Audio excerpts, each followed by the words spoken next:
a year and a half ago, maybe, the UFC wanted me to fight, I think, Shavkat. And to be honest with you, I didn't know who he was at the time. I turned him down. I didn't know who the guy was.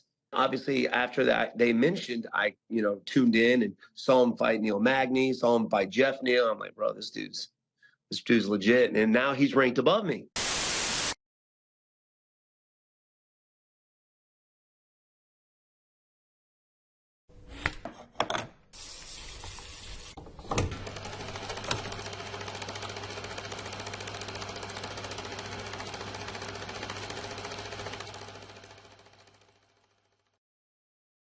After looking impressive in his last fight and stopping Kevin Holland, Wonderboy will now be facing one of the scariest fighters in his division.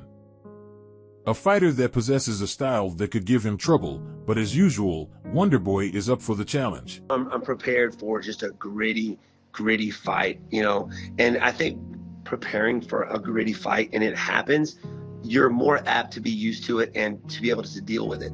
When you step out there and you think the fight's going to be easy, and it is a gritty fight, it can mess with you mentally. It's my goal to be at the top and be the best MMA fighter I can. So there's been a lot that I've worked on. And to be able to fight somebody like Shavkat, now's the time to show people that I can handle those type of fighters as well.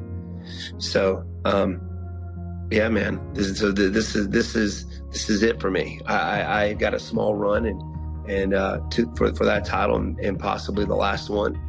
I know everybody's calling me out because I'm 40, but I feel fine. I feel great. I don't feel 40 years old. Mm-hmm. And in this game, that's old, right? And I think it came up my last fight. I was the oldest guy on the card. Wow. Yeah, and I was like, I don't know why that's a thing, because I know older people who are phenomenal fighters. I mean, look at Glover Teixeira. He was what, 42 or 41 when he got it, and still crushing. He was awesome. So, I'm here for the veterans, man. His wrestling accolades, his jiu-jitsu accolades are really high. So, but every fight starts standing up.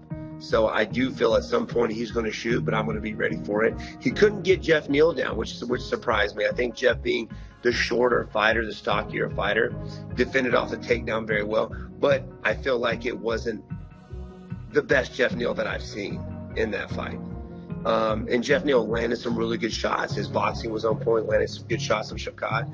So just by watching that fight, I know he's getting better, but open up some holes in Shavkat's game that I feel like that I can capitalize on. This is the guy I think, could possibly be welterweight champ at some point.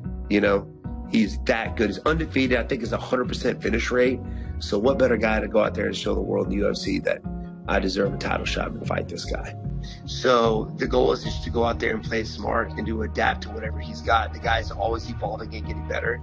And he's not one of those guys that you've seen him fight 100 times. He's always getting better. The level that he's at is to the point to where, like, any little tiny movement that this guy makes, I gotta be ready for it.